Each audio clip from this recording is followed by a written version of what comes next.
So within my remit, inclusion is an aspect of the work that I do across Buckinghamshire, and as Tash has just said, I also have lived experience of having a physical disability and navigating the sport and physical activity sector. And from both sides of the coin, it's a very similar experience actually. And I think it's as easy as you make it when it comes to your attitudes and approach to being inclusive. And it goes back to everything that everyone on this call has said today. It's creating that culture and having that willingness to have those conversations. Laura said earlier that people are afraid of asking questions or saying the wrong thing, so they just don't say anything. And often that can be more of a detriment to that person with lived experience navigating either volunteering or work. And like what Frankie said earlier, it's not a one-step process. View this as a journey that you're going on with your employee or whoever it might be, and see it as a continued development opportunity, both for yourself and for the wider organisation that you're working in.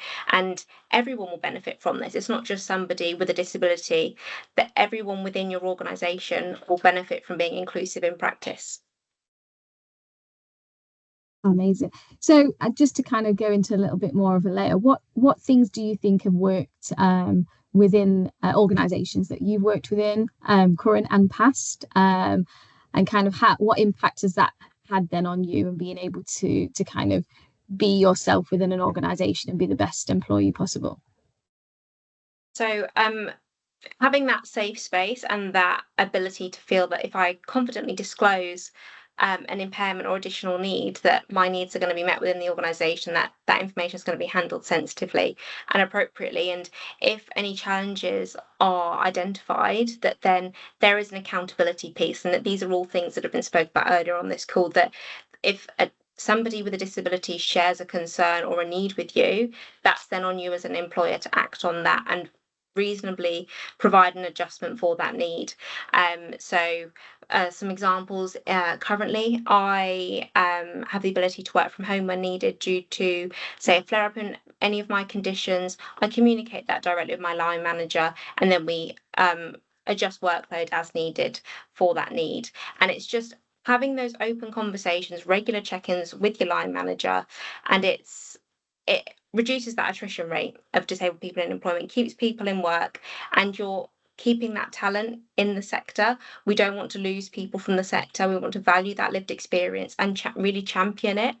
And it's just that continued conversation piece with line managers, and line managers also being willing to actively listen and then act on that information as and when it's disclosed.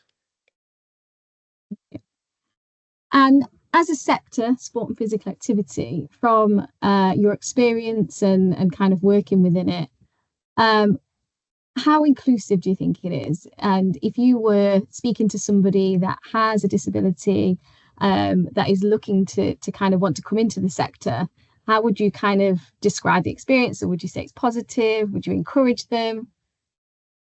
What a question. I know, throwing it in there at the end.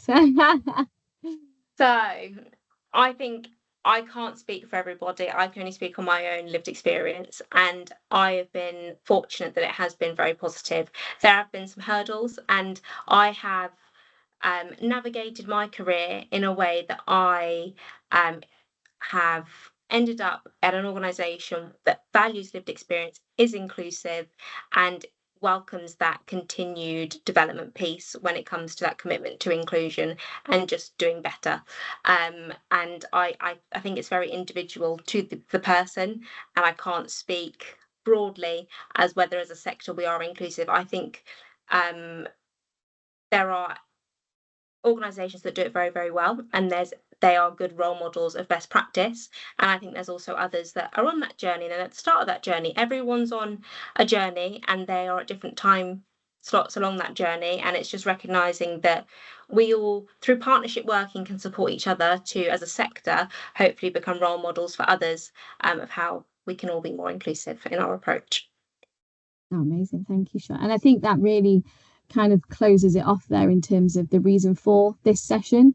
It's around, as you said, employers and operators will be at different stages their journey around the support that they require from an inclusivity perspective.